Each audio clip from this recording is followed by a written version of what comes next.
ఆడపిల్లలందరూ చట్టాలపై అవగాహన కలిగి ఉండాలని Nalgonda one town CI Emireddy Rajasekhar Reddy అన్నారు.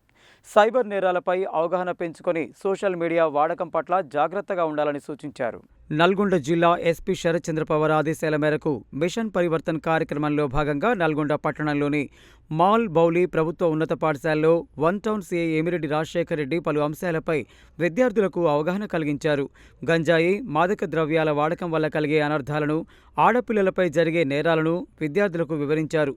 సైబర్ నేరాలు, సోషల్ మీడియా వాడకం పట్ల విద్యార్థులకు అవగాహన కల్పించారు. ఈ సందర్భంగా ఆయన మాట్లాడుతూ గంజాయి, మాదక ద్రవ్యాల వాడకంతో జీవితాలు నాశనమవుతాయని అన్నారు. సైబర్ నేరాలు పెరిగిపోతున్నందున స్మార్ట్ ఫోన్ వాడకంలో తగిన జాగ్రత్తలు తీసుకోవాలని సూచించారు. అనంతరం సామాజిక కార్యకర్త అల్లావుద్దీన్ పిల్లలకు స్టడీ మెటీరియల్ అందజేశారు. ఈ కార్యక్రమంలో Nalgonda one town SI Shankar, పాఠశాల ప్రధానోపాధ్యాయుడు రెహమాన్, సుమలత, షరీఫ్, అల్లావుద్దీన్ తదితరులు పాల్గొన్నారు.